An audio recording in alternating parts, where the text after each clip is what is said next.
Section 1. The Power of Meditation. Spiritual meditation is the pathway to divinity. It is the mystic ladder which reaches from earth to heaven, from error to truth, from pain to peace. Every saint has climbed it. Every sinner must sooner or later come to it. And every weary pilgrim that turns his back upon self and the world, and sets his face resolutely toward the Father's home, must plant his feet upon its golden rounds. Without its aid you cannot grow into the divine state, the divine likeness, the divine peace, and the fadeless glories and unpolluting joys of truth will remain hidden from you. Meditation is the intense dwelling, in thought, upon an idea or theme, with the object of thoroughly comprehending it. And whatsoever you constantly meditate upon, you will not only come to understand, but will grow more and more into its likeness, for it will become incorporated into your very being, will become, in fact, your very self. If, therefore, you constantly dwell upon that which is selfish and debasing, you will ultimately become selfish and debased. If you ceaselessly think upon that which is pure and unselfish, you will surely become pure and unselfish. Tell me what it is upon which you most frequently and intensely think, that to which, in your silent hours, your soul most naturally turns, and I will tell you to what place of pain or peace you are travelling, and whether you are growing into the likeness of the divine or the bestial.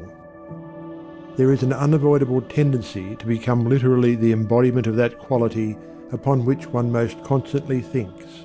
Let therefore the object of your meditation be above and not below, so that every time you revert to it in thought you will be lifted up.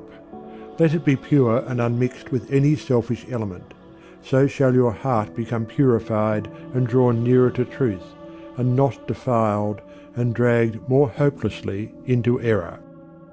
Meditation, in the spiritual sense in which I am now using it, is the secret of all growth in spiritual life and knowledge. Every prophet, sage and saviour became such by the power of meditation.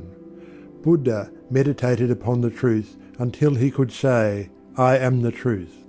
Jesus brooded upon the divine immanence until at last he could declare, "I and my Father are one." Meditation centred upon divine realities is the very essence and soul of prayer. It is the silent reaching of the soul toward the eternal. Mere petitionary prayer without meditation is a body without a soul, and is powerless to lift the mind and heart above sin and affliction. If you are daily praying for wisdom, for peace, for loftier purity and a fuller realization of truth, and that for which you pray is still far from you, it means that you are praying for one thing while living out in thought and act another.